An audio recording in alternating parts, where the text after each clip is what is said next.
Hawkey has raised. Thank you. We turn now to First Minister's questions. Question number 1 from Ruth Davidson.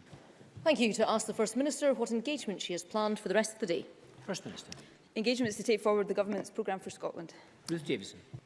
Thank you. Presiding Officer, the Royal College of Nursing said yesterday that there aren't enough nurses to meet Scotland's needs. Does the First Minister agree with them? Minister. Well, there are more nurses working in our NHS now than was the case when this Government took office by a considerable number. But of course, as I've said many times before in this chamber, we are committed to working not just with the RCN but with the BMA and all other professional groups to make sure that together we are investing in the health service, but as well as investing in the health service, continuing to make the reforms that enable and equip our health service to meet the challenges of the future. In terms of nurses, as the member may be aware, I yesterday visited Napier University to meet with student nurses, where we were confirming an increase in the number of student nurses, but also the protection of the bursary, unlike in other parts of the UK, and £3 million of additional support for student nurses who have children or other dependents to make it easier for them to pursue the fantastic career of nursing. Ruth Davidson. I'm aware of the First Minister's visit yesterday, and what's interesting is that the Royal College of Nurses spoke after that visit, after the announcement, and they were specific in what they said, and I'll read it to the First Minister. It is not enough to say that there are more nurses. The question is whether the numbers meet the demand, and the RCN says it doesn't. I think we should ask ourselves why we're in that situation. 6 years ago, as Health Secretary, the First Minister embarked on 2 years' worth of catastrophic cuts to nursing places in Scotland. And she was warned by nursing leaders that these cuts were not sustainable and that they could impact on patient care. And she was warned from across this chamber of the short-sightedness of her approach. And now, as predicted, patients are paying the price as routine operations are cancelled and treatment waiting times grow, all because of staff shortages. So can I ask the First Minister, if she had her time over again, would she still make those cuts to student nursing places?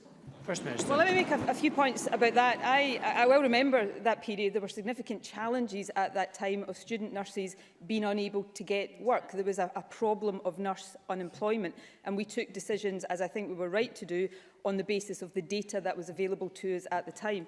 Second point I would make is an important one, that over the lifetime of this government, there has, I think, on average, been 1,000 more nurses in training each year than was the case in a comparable period under previous governments. In terms of nurses in our National Health Service, the number of qualified nurses and midwives is up by 5%. There are more than 2,000 additional whole-time equivalent nurses, qualified nurses and midwives working in our NHS today.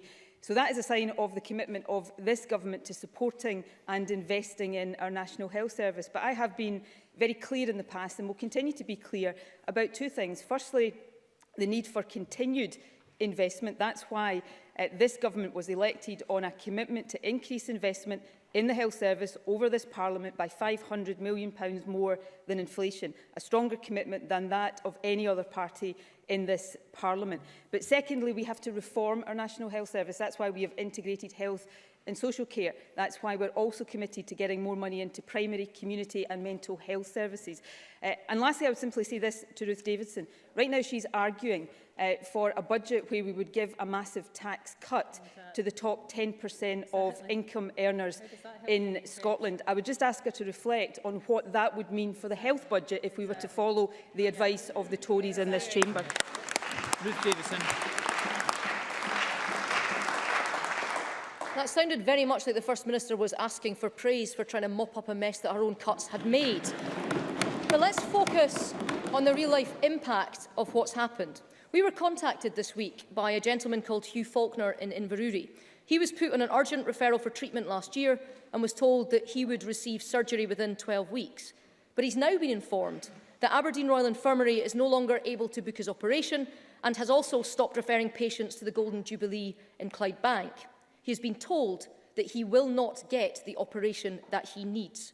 And this is on the back of reports this week that NHS Grampian, there are operating theatres that are lying empty because hospitals don't have the staff.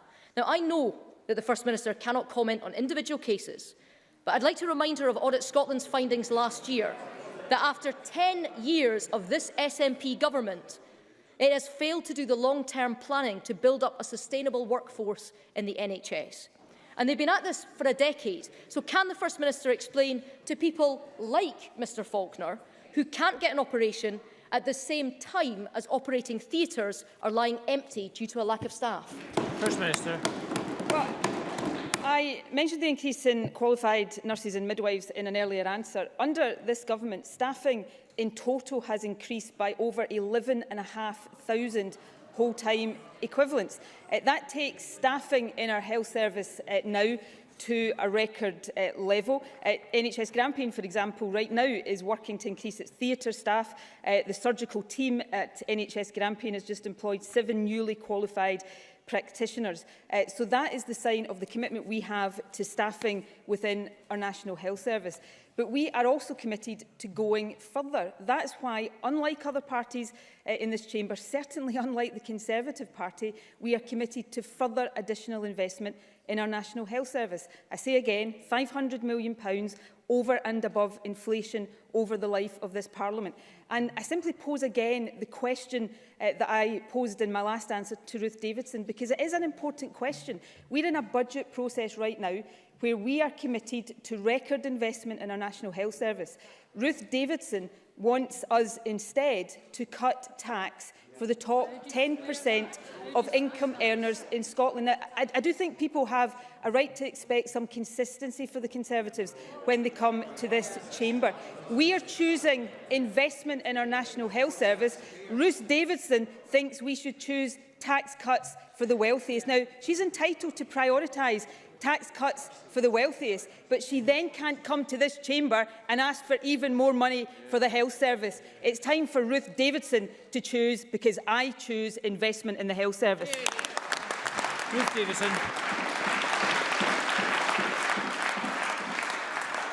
We want to grow the tax base to fund our public services. She's damaging our economy. But I'd simply ask the First Minister, if staffing is all fine, why are theatres lying empty and patients not getting the operations they need? The First Minister asked this week, what kind of country do we want to be?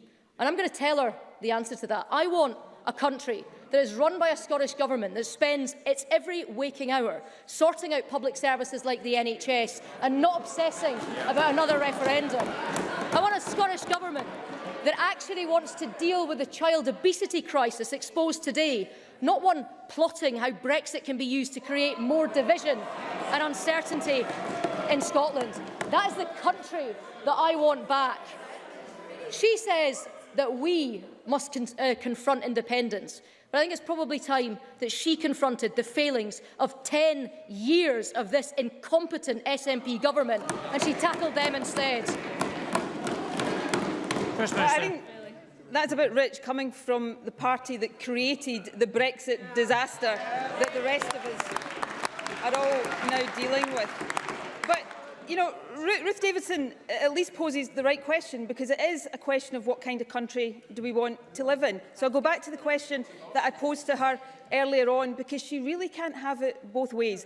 We're in a budget process right now. Ruth Davidson's priority, as she has said in this chamber before, is to cut taxes for higher rate taxpayers. She wants to cut taxes for the top 10% of income earners in this country. Now, if we do that, she's entitled to set that as a priority, but if we do that, then the reality will be less money available to invest in our National Health Service. So yes, it's a choice about the kind of country we want to live in.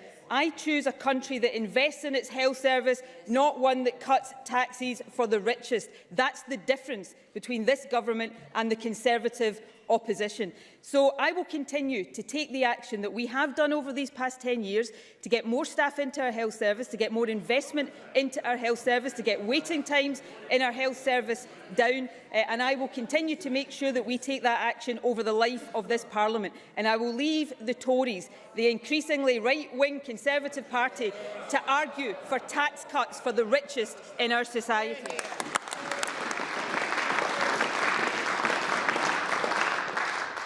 Question 2, Kezia Dugdale. To ask the First Minister what engagement she has planned for the rest of the week. First Minister. I have engagements to take forward the Government's programme for Scotland. Kezia Dugdale. A new report published today exposes the horrific gap between the richest and the rest in Scotland.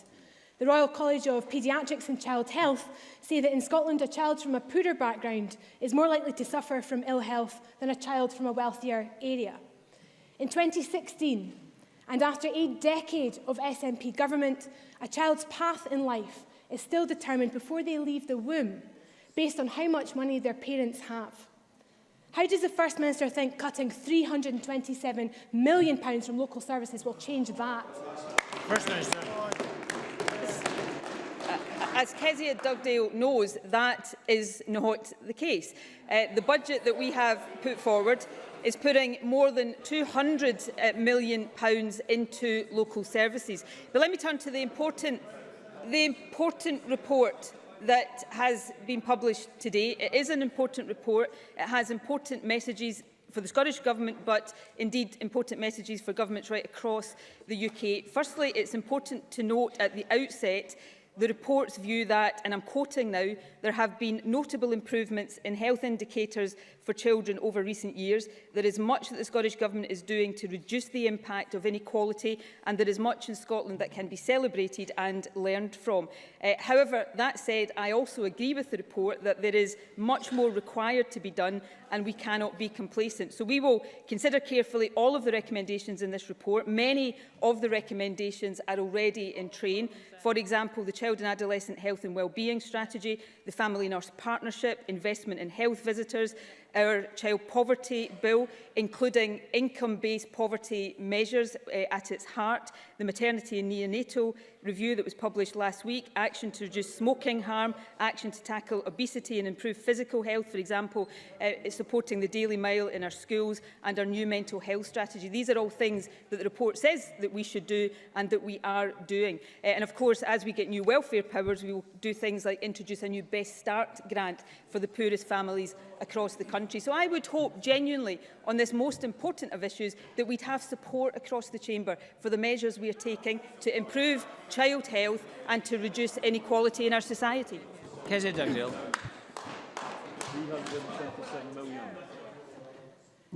Presiding Officer, it's not just the Labour Party that says there are £327 million worth of cuts. It's the Scottish Parliament's own information centre. It's the Fraser of Allender Institute. It's COSLA. It's the STUC. Does she have an alternative fact for each and every one of those organisations? And last night, this Parliament refused to provide a majority for the SNP's budget. And I tell the First Minister this: Labour will not stand by whilst nationalist ministers who repeatedly profess their love for this country cut public services by £327 million, hurting the most vulnerable people in this country. And the thing is, Presiding Officer, the shameful gap between the richest and the rest is following young people into adulthood. New figures published by UCAS show that since the First Minister took office, more people are going to university, and that's welcome. But here's the thing. Since the First Minister took office, they are 10 times more likely to be from richer backgrounds than they are from the poorest communities. And meanwhile, we also learnt this week that there are 150,000 fewer people going to our colleges. This is the First Minister that said closing the attainment gap is her top priority. But isn't it the case that the gap between the richest and the rest is widening on her watch? First Minister. Well, let me try and take these issues one by one. In terms of the budget, I heard Kezia Dugdale mention the Fraser of Allender Institute. I think in the comments it issued immediately after the budget, I think it said something along the lines of the headline from the budget was the more than £200 million of extra investment in local services, extra investment in our schools, extra investment in social care, the ability for local councils to increase council tax to raise revenue, something that Labour councils have argued for, even although they promised the opposite in election after election. This is a strong budget that prioritises services, prioritises fair tax and prioritises boosting our economy. Now, in terms of the other issues that Kezia Dugdale raised in what I thought was a rather scattergun question, in terms of colleges, what we saw this week was the government meeting its commitment to maintain 116,000 full-time equivalent places in our college. That was our manifesto commitment. That is what we are doing. Our budget is also proposing an increase in the college budget of £20 million, another £20 million, I think, in capital funding, so that we can continue the modernisation of our college estate. And in terms of university access, if we look at the numbers going to university from the poorest backgrounds, we now have a record number of people from Scotland from the poorest backgrounds getting a place through UCAS at a Scottish university. It is up 3.2% on the previous year, and it is up 26.5% on 2011. So, as I was discussing with our new Fair Access Commissioner when I met him earlier this week, there is much more to do. But as we continue to take action, we are building on the solid progress made already by this government. That's the same Fair Access Commissioner who also said this week, and can be read in the Times this morning, he doesn't have enough money to do his job. And that whole answer could be summed up in, move along now, there's nothing to see here. Meanwhile, today's report effectively says that hundreds of children in Scotland are dying because they are poor, and that young people are unable to access university because of that poverty. And thousands of women, desperate to make a better life for their families, are being squeezed out of college. Yet the First Minister's response is to play a game of Russian roulette with the Constitution and impose these cuts on schools and valued local services. So she should stop the grandstanding on Europe, end the games on independence, and tell us this. What really is the SNP's top priority?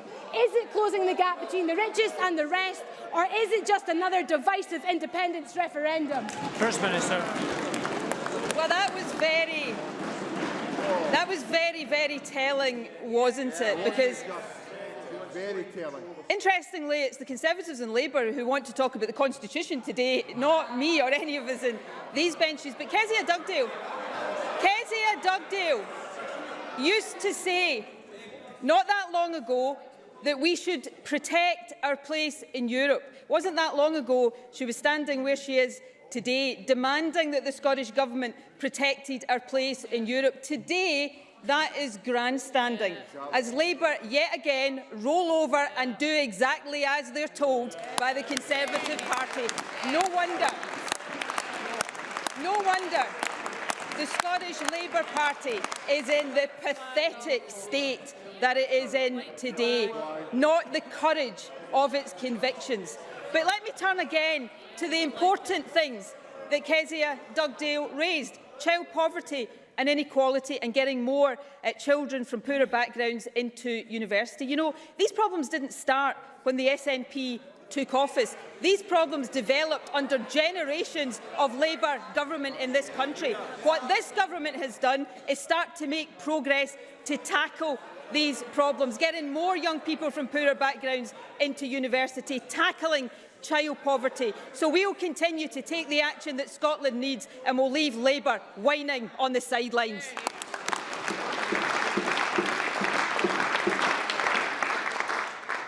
A constituency question from Edward Mountain. Thank you, Presiding Officer. To ask the First Minister whether the management of the Wick Campus project, which cost in excess of £48 million and was due to open in October, but was only handed over to the Highland Council this month, causes her concern. In light of the recent well-publicised problems with Edinburgh schools, parents in Caithness are rightly very concerned to hear of supporting scaffolding being found behind a completed staircase and hidden behind a plasterboard wall. Will she join me in calling for an independent inquiry into this project? First Minister.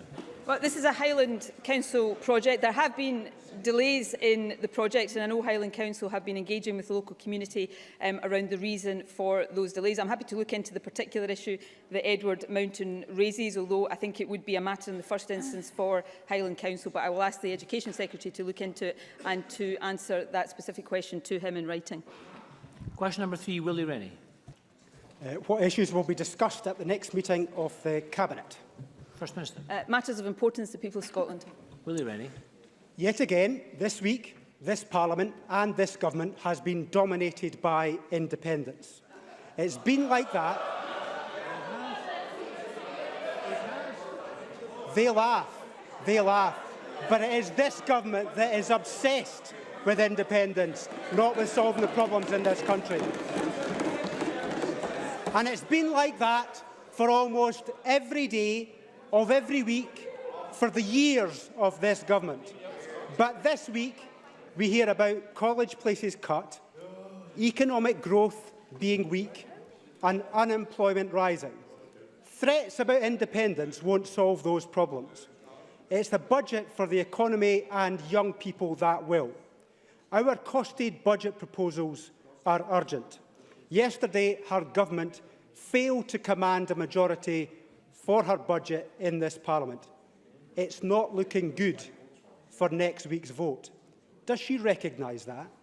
First Minister. Well, firstly, I don't know how Willie Rennie's spent his week. I know mine's been dominated by talking about nurses in our health service, education and getting more students into university. But let me say this about the Constitution. I didn't ask for Scotland to be in the position of facing being taken out of the European Union against our will. I remember in 2014, Willie Rennie, Ruth Davidson, Kezia Dugdale looking the Scottish people in the eye and telling them that if they voted no, their place in the European Union would be protected.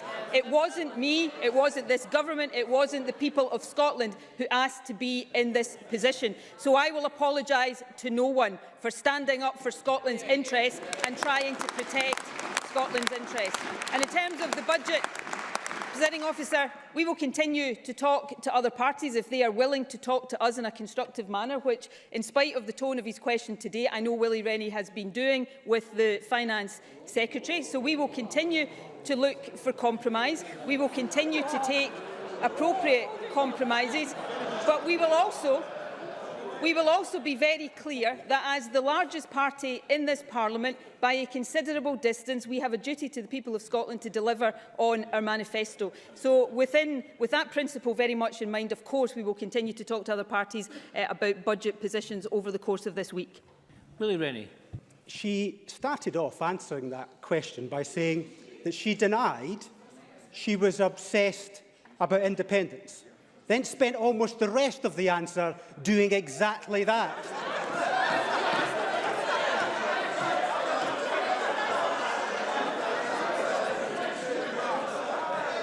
If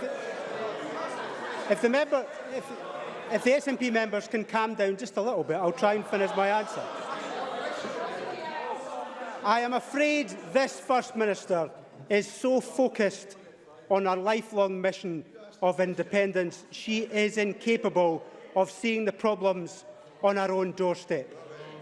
Look at the Child Health Report today. The deaths at Parliament Prison, the mental health sickness rates, the list goes on. Each and every one is a human tragedy. These are the things that need her time, not more scheming about independence. With a week to go until the budget, the clock is ticking. Will she change in time? Will she look at the proposals from the other parties seriously rather than the way that she's doing just now? Or will independence always be first? First Minister. Can I give Willie Rennie a bit of a tip? If he doesn't want me to answer on a particular issue, he shouldn't ask me about that issue. If he asks me a question, then I tend to try to answer it. So if he had wanted to talk about the child poverty report or deaths at Parliament Prison, he should have used all of his questions to ask me about these really important issues, because these are the important issues that I spend every single day looking at and considering and committing Scottish Government action to. Now, in terms of the budget, Willie Rennie knows that we are carefully and seriously considering his proposals, as we will with any reasonable proposals that come forward. I should say we're not getting any reasonable proposals from the Conservatives or for the Labour Party. They've already decided their position on this budget. But as long as reasonable proposals come forward, we will consider them, and we will continue to seek to build compromise and consensus across this chamber. But we will also take seriously our duty to the people of Scotland, as by far the largest party in this Parliament, to deliver on the manifesto we were elected upon. supplementary question from Jenny Gilruth. Can I ask the First Minister for her reaction to the failure of the UK Government to reconsider the rape clause in their planned reform of tax credits? First Minister. Well, I'm very disappointed. I think the rape clause is completely unacceptable. The Scottish Government has made it very clear to the UK Government that there is no process that should ever be put in place involving a woman being forced to disclose whether she's been raped in order to access social security for her child. The Social Security Minister wrote to the UK Government in December stating our opposition to the entire policy to limit child tax credits to a maximum of 2 children because that will have a devastating impact on low-income families in Scotland. It's yet another example of how the Conservatives come to this chamber demanding action on these kind of issues while their colleagues at Westminster are taking action that is undermining all of our attempts to tackle child poverty and to improve equality in this country.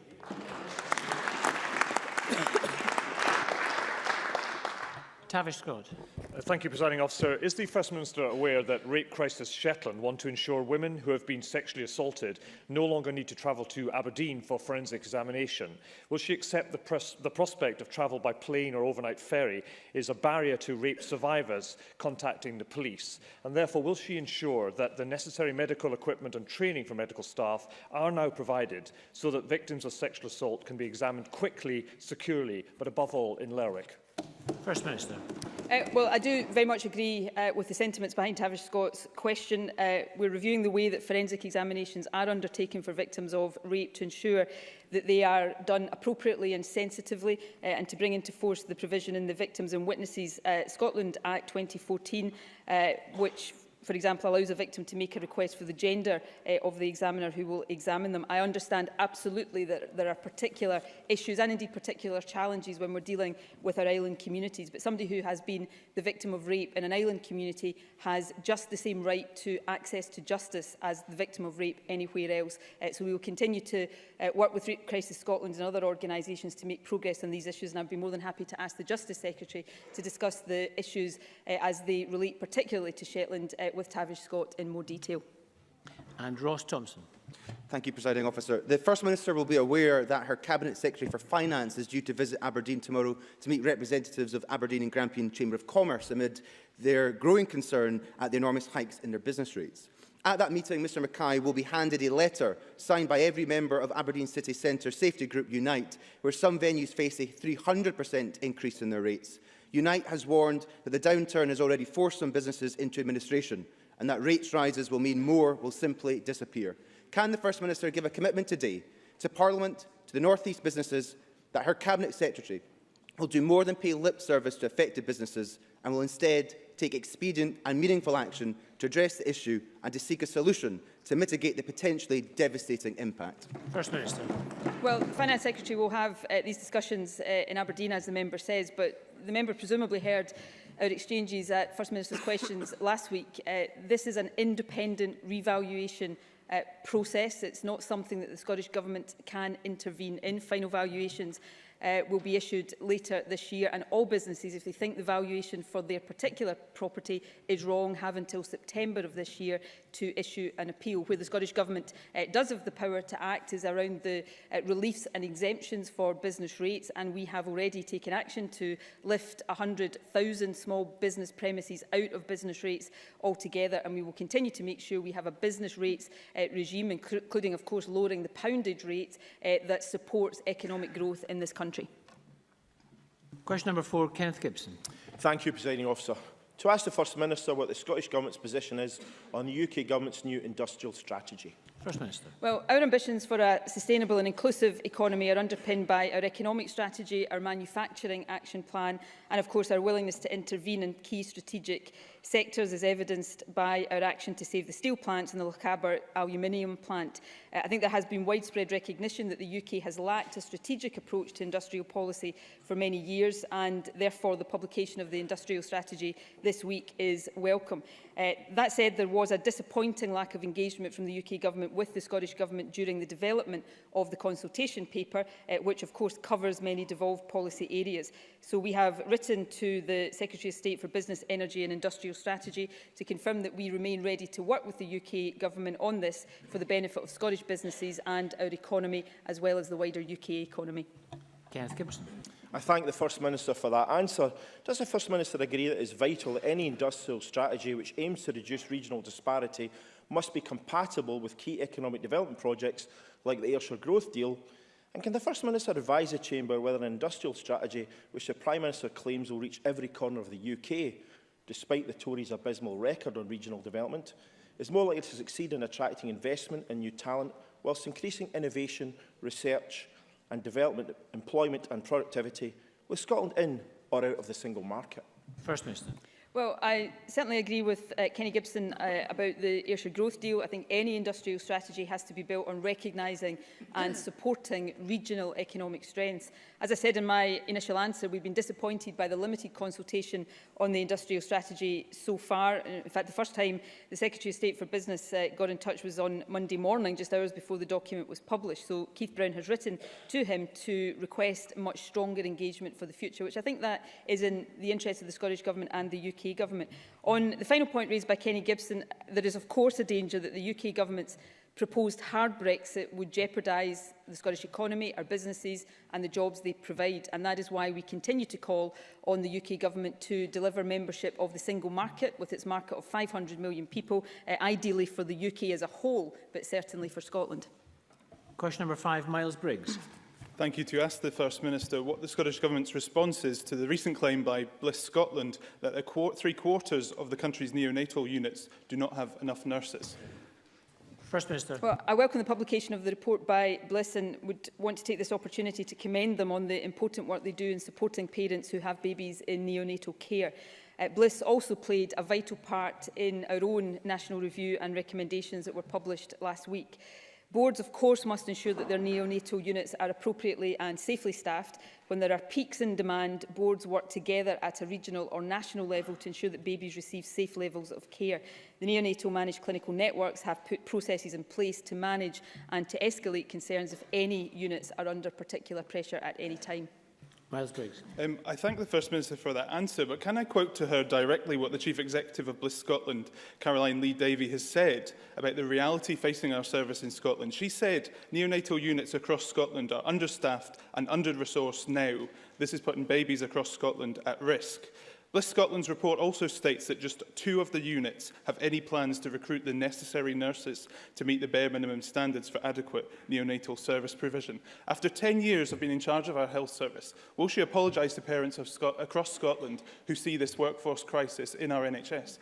First Minister. Well, it's exactly the challenges which are not unique to Scotland that led to us carrying out the review. As I said, Bliss were fully involved in that review. The member quoted Caroline Lee-Davy, the Chief Executive of Bliss. I'll quote her as well in terms of what she said about the review. She said it sets out an ambitious and progressive vision for family-centred care, which is good news for the future of Scottish neonatal services, and it is particularly welcome to see the focus on keeping mother and baby together. So Bliss are involved in making sure that we take the action that ensures there is high-quality neonatal care for babies when and where they need it, and we'll continue to press on with exactly that action. Anna Sarwar. Thank you, Presiding Officer. Can I first of all start by thanking Bliss Scotland for a very, very powerful report. Presiding Officer, last week the Scottish Government published the National Review of Maternity and Neonatal Services. There's a lot in that report that deserves consideration, so can I please urge the First Minister to bring that forward in a statement to this Parliament. A key recommendation in that report was around local services, and I quote one of them: "A number of choices should be available to all women in Scotland, including birth at home, birth in and alongside or freestanding midwifery unit, and hospital birth." Given this recommendation goes against the proposals to close the maternity units at the Vale of Leven Hospital and the Inverclyde Royal Hospital, will the First Minister finally accept the will of this Parliament, call those proposals in and reject them? First Minister. The proposals that Anna Sarwar talks about in terms of Glasgow are not firm proposals yet. We cannot call in something that hasn't actually been made in a firm proposal. And the reason for that is that we made very clear that we expected health boards to have regard to the maternity and neonatal review recommendations before they took any decisions of that nature. And that is exactly now what Greater Glasgow and Clyde Health Board is doing, looking at these recommendations and assessing any decisions that they may want to take in light of those recommendations. Now, in terms of the wider review, the Health Secretary has already said, when we've had the opportunity to fully consider the recommendations, Anna Sauer is right, there is an awful lot of detail in this report, then of course the Health Secretary will come to Parliament and set out the government's thinking in terms of how we take that forward. But we are determined to act on this review. The key recommendation in it is that every woman has continuity of care from a primary midwife who provides the majority of their antenatal, childbirth and postnatal care as part of a new model of care for maternity services in Scotland. And that presumably is why the Chief Executive of Bliss described it as an ambitious and progressive vision for family-centred care, and one that we will be proud to get on and make progress in delivering. Question number 6, Daniel Johnson. Thank you. To ask the First Minister what the impact would be on redevelopment plans for universities following its decision to ask the Scottish Funding Council to pay back £50 million. First Minister. There was no impact on our commitments to colleges and universities. The underspend was primarily due to the difference between academic and financial years. It was only recouped on the basis of explicit assurances from the Scottish Funding Council that all financial commitments made to universities and colleges had been met. Daniel Johnson. I thank the First Minister for that answer. At Education Committee last month, John Swinney said that all the financial commitments to universities and colleges had been met in full. But this week, we have learned that projects to develop the Hamilton campus of the University of the West of Scotland and the Crichton campus of the Scottish Rural University College were thrown into jeopardy as a result of this clawback. So why did her deputy fail to mention these two projects that were shelved as a result of this decision, and at a time when universities are describing their funding package as unsustainable? Why did the Scottish Government take this money out of the university system? I've already explained the reason for the underspending. I don't think the characterisation of the member in terms of some of these capital projects is correct. The Scottish Funding Council will talk to colleges on an ongoing basis about their planned capital investments. And if we take the Hamilton College, for example, that project is taking its course, and I hope to see that one progress. But I repeat what I said earlier on, which is indeed what the Education Secretary said to Parliament in committee, that there were no changes to the planned allocation of funding to universities or colleges, so no institution has lost out as a result, and I hope that reassurance is welcome to the Chamber. Christina McKelvey. Thank you very much, Presiding Officer. The First Minister has just been made aware of the shameful attempts of Labour to link the UWS Lanarkshire campus currently in Hamilton to this issue. While I'm saddened that the campus will no longer continue at the historic and current site in the town centre, but does the First Minister agree with me that the solution arrived at by UWS to build a brand new, state-of-the-art eco-campus at Hamilton Technology Park, which will accommodate more students and potentially more teaching staff, and the potential to bring substantial and economic and social benefits to Hamilton? And can she advise that while the support and advice provided by Scottish Funding Council throughout the process has been most welcome, should capital funding be required to complete the project, that she might consider that favourably? First Minister. Well, Christine McKelvey has just underlined the point I made, that this issue in terms of the Hamilton College campus is in train, and there are discussions ongoing between the Scottish Funding Council and the college. I also am pleased that UWS will be developing this new campus, because it does bring the potential benefits that Christine McKelvey highlights, particularly for young people in her constituency. And as I've said before, SFC has been fully involved to date, and I would expect that support to continue as the project develops to ensure that this project is realised. Liz Smith. Thank you. The financial report to the Scottish Funding Council Board, dated the 20th of February 2014, confirms that the Scottish Government had advised the Scottish Funding Council not to apply any of the £50 million funds. Yet beyond that point, until the 2nd of October 2014, when the Scottish Government issued further confirmation that it wanted the money back, the Scottish Funding Council was discussing with individual institutions how to spend the money. First Minister, who's responsible for this gross mismanagement? First Minister. Well, the Scottish Funding Council knew, as I understand it, throughout that this is money that was to be returned to the Scottish Government. So, as I said in my previous answer, the decision to do that did not affect the planned allocation of funding to universities or colleges. This Government will continue to make sure that we give fair funding settlements to our universities and to our colleges. I said in an earlier answer, the budget that is currently before Parliament proposes an increase in investment in our colleges of around £20 million in resource funding and another £20 million in capital funding. Throughout the lifetime of this Government, we've invested, I think, in the region of £500 million in modernising our college estate. We've got brand new college campuses in Glasgow. One of those campuses is in my own constituency at the Riverside campus in Ayrshire. I opened the new Ayrshire campus in Kilmarnock just a matter of weeks ago, a new college campus in Inverness. So the investment that this Government makes in our college and universities sector, the evidence of that speaks for itself. Question number 7, Gordon Lyndhurst. To ask the First Minister what the Scottish Government's position is on reports of NHS boards spending over £1,500 on a single agency nurse shift. First Minister. Well, we are very clear with boards that they must make every effort to drive agency spending down, but we recognise there may be times due to peaks in demand of staff illness, for example, in highly specialised areas, that agency staff are used to ensure safe care of patients. Agency usage within the NHS in Scotland remains very low. It amounts to 0.4% of our nursing and midwifery capacity in 2015-16. And to make further progress, we're working with NHS National Services Scotland on a nationally coordinated programme for temporary staffing. Gordon Lyndhurst. Well, I think that my constituents in Lothian will have been shocked by that figure and also by the fact that some £4.8 million was spent in the last year on agency nurses and midwives in Lothian alone, and that is 4 times the amount spent in 2011 to 12, just 3 years ago. That is a humongous and increasing amount of money spent on supposedly temporary measures, which cannot be spent, using the First Minister's words, on investing in the NHS. Now, the First Minister, as a former health minister responsible for cutting student nurse places, surely has the humility to accept some personal responsibility for that. First Minister.